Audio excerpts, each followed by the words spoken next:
Hello and welcome everybody to another edition of the Playbook for Performance podcast. My name's Shauna Corden. I'm your host.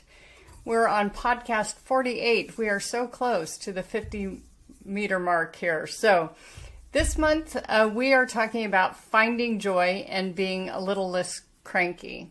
And it could be the heat. It's about 100 degrees Fahrenheit. I think that's 37 Celsius. So it's really warm here. And I have personally found I'm a little less patient with people when it comes to heat or just comfort.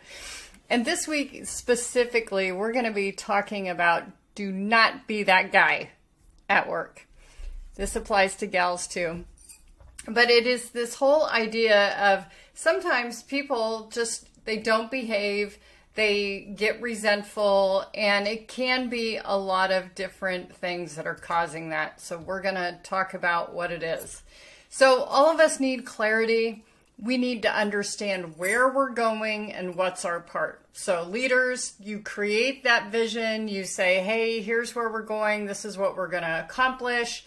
And each individual that works for you needs that dotted line from what they do in their performance plan all the way up to what the vision is. They also need some recognition. This is kudos. It's specific feedback on things that you catch them doing right. So great attention to detail, great rapport with the customer. All of these things make people feel like, gosh, all this effort and time I'm putting into the workplace is paying off. It makes sense. People want to be challenged. They want to grow. Even if they're in what I call keep the plane flying positions, they still want to grow. They want to learn new things. Dan Pink's book, Drive, documents this quite extensively. People want to master things. They want to grow. That's why people volunteer their time to update Wikipedia pages, even though their names are not at the bottom getting full credit. They want to have significance, they want to have autonomy, and they want to feel like the purpose for what they're there for makes good sense. So those all go with challenge and growth.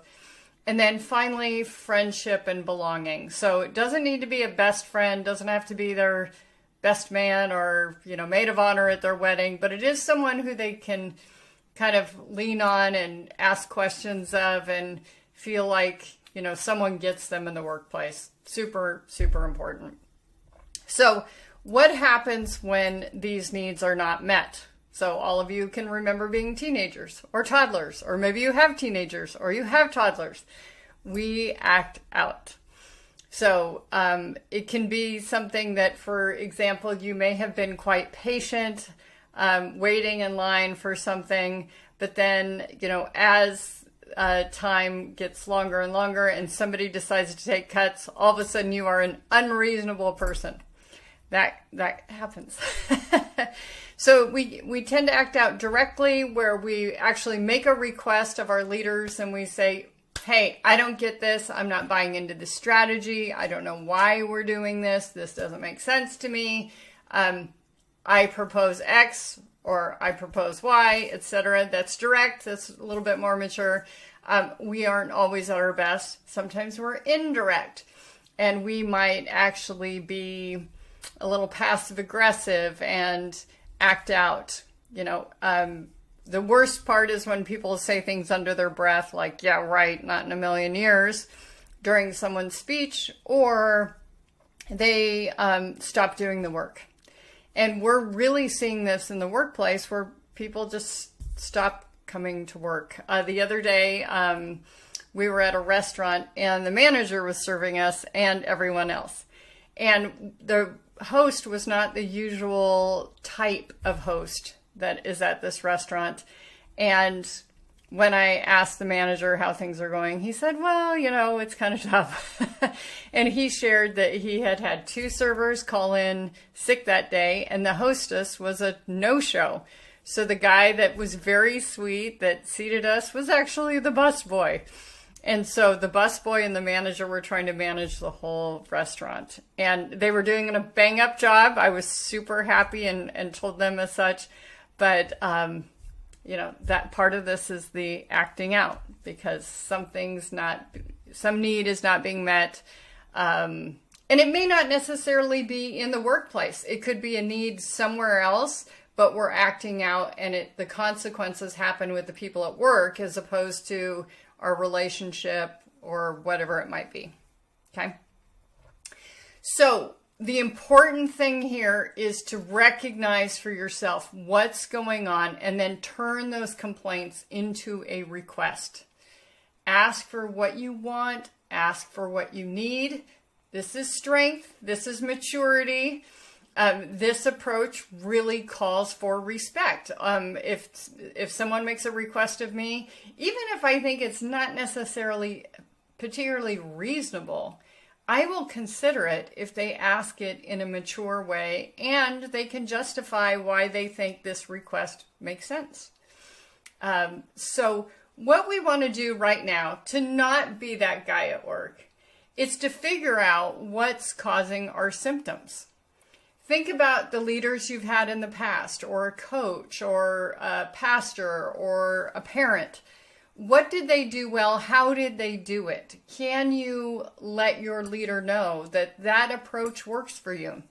Hey, leaders are humans too, and they are not mind readers, and they need help. And so if you can even tell them something simple, I don't want the, ticker tape parade on my birthday. That's humiliating and embarrassing to me. They don't know that. They don't know that. So please tell them, give them a cheat sheet. Help your leader grow. Let them know what ingredients are important for you. I have talked about this book on the podcast many times, but the 5 Love Languages is a recipe book for leaders, for partners, to recognize and show either rewards or affection to these important people. And we got to tell them, if we don't want, praise and adulation and we just want the money, we need to tell them that, right? Or vice versa. So think about this. It doesn't take long. I use this with my clients all the time. If you can't name it, name what's really bugging you. Sometimes it's a lot easier to figure out what we don't want than what we do want, because it's so top of mind. So if you don't want to be out of shape, if you don't want to be huffing and puffing at the top of the stairs, if you don't want to have to suck in your stomach in order to button your pants, it might be, well, I want to be a little bit more fit, I want to have more cardio, and I want to drop some inches on my waist. So that process of elimination can be very helpful in identifying what you want. And sometimes people come home and they're cranky and they don't quite know why. And so if you can think about the highlights of your day, what went well, and maybe what didn't go so well, and why your attitude changed at that moment, that can be really helpful too. And we're going to be talking about that later on this month, so stay tuned. Also, what we want to make sure is that you don't forget to like or subscribe. We are here to help. So if you have comments, if you have a team that's cranky, if you find that polarization is really at an all-time peak, if you're an HR partner that's been getting all of these situations dumped on your desk because managers have had it up to here with employees that don't want to talk to each other, and they've dumped it on your desk, I'm here to help. So best way to reach us is to send a message at podcast@shaunacorden.com, or you can just email Shauna at shaunacorden.com. So until next week, please take good care.